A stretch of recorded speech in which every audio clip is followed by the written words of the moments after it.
Hello and welcome to the WIHS Journal, Public Affairs from 104.9 FM. I'm Paul Kretschmer.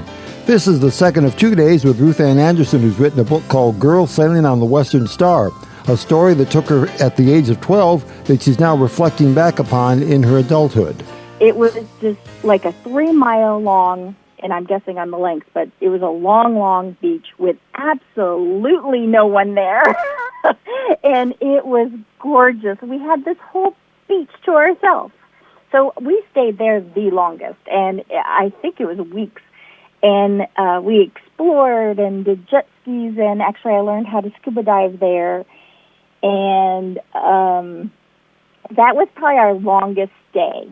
And then we went on to, we went down the Bahamas and then to Haiti, Port-au-Prince, Haiti, and then Dominican Republic, Puerto Rico, and then the Virgin Islands.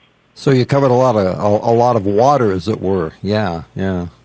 We traveled. Oh, sorry. Go ahead.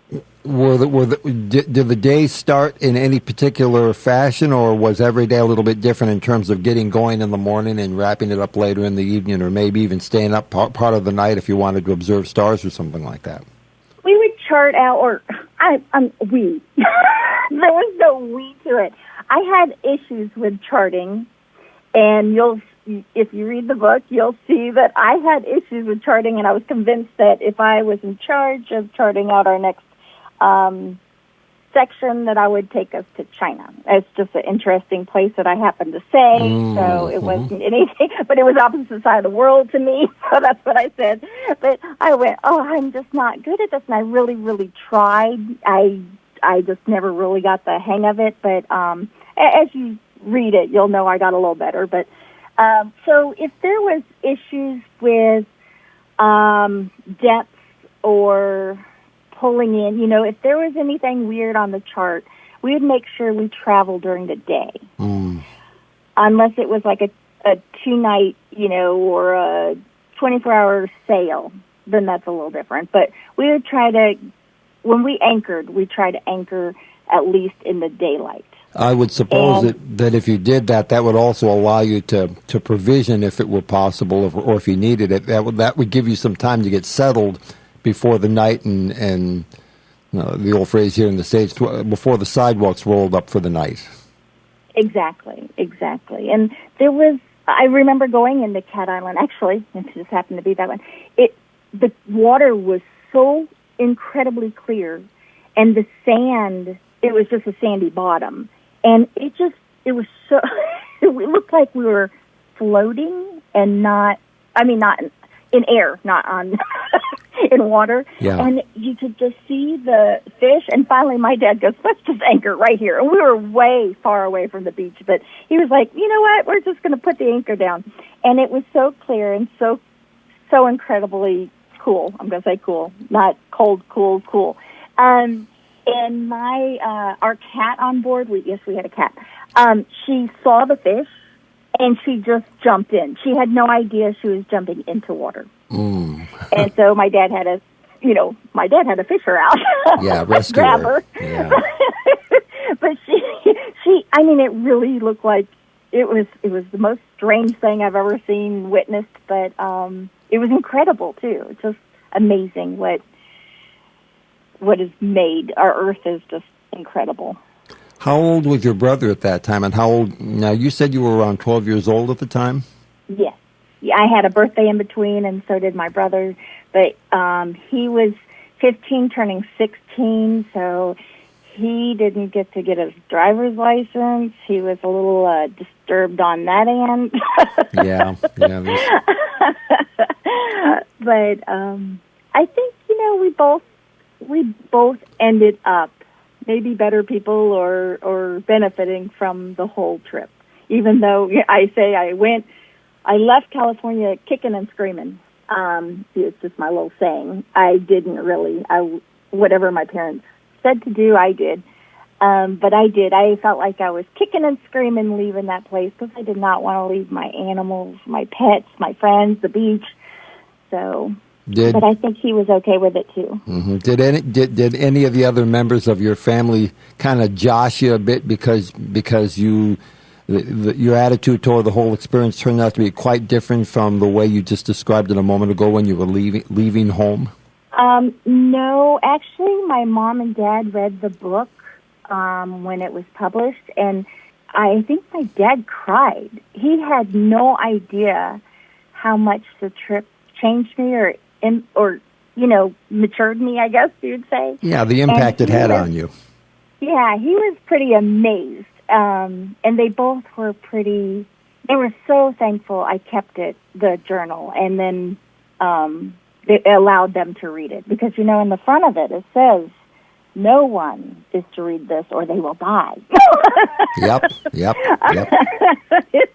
Keep out, private. And that was actually in the journal. So it says, put it down now. Never pick it up. And those were my 12-year-old words. So I did not want anyone to read it. So it was like putting myself out there when I published it. Yeah. I know that well-known people or famous people have written autobiographies in the past where they've attempted to recreate their life from a distance down the road, closer to the end of the trail than the beginning, and try very hard to remember and recall events or details about important or major aspects in their life.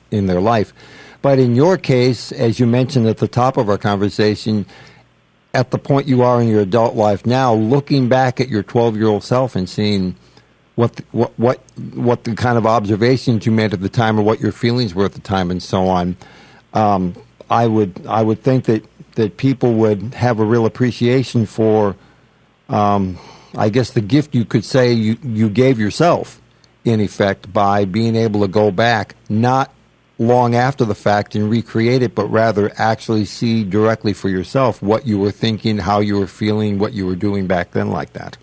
Yeah, that is a plus, because I don't think without a journal, the original, that I would have been able to recreate, or I don't know if I could do that, but maybe, several people, that's maybe their gift, but I was lucky enough to have a real journal. And I kept one even after this, so I might just have another little something to share with people. But I would say it would be hard to step back into 12-year-old self. But then again, when I read this, I see my 12 and 13-year-old self, so it's kind of surreal. Do you think you would have been significantly different now if you had not had that experience back then? In other words, I guess I'm asking, do you feel that this was a significant event in your life that steered you in some ways toward becoming the person you have become? I think so. I now absolutely love adventure. I love traveling. I am a little bit of a homebody, so this time of our lives that we're stuck in home, it's not too horrible, but I crave still for traveling, and I try to travel a few times a year. So I've already missed one trip to Alaska, but in January I spent almost the whole month in Antarctica, and I loved it. And when I came back, strangely enough, I was sick when I came back, and now I'm like, ooh, you get all that in your head. But I wasn't that sick. But now that I'm, looking forward to my next adventure, I'm kind of a little nervous. I'm nervous. Like, I don't know what's happening, but I still think the whole trip, the whole living on the boat has taught me so much, and it mainly opened my eyes to seek out other things, new opportunities. The girl sailing aboard the Western Star, just a real neat way to see someone in two different snapshots of your life. It's been a pleasure speaking with you. Well, thank you, Paul, so much for your time. For further information about Ruthann Anderson's story, call us at 860-346-1049. The opinions expressed are those of the participants, not necessarily those of the staff or management of this station. I'm Paul Kretschmer on the WIHS Journal, Public Affairs from WIHS, Middletown.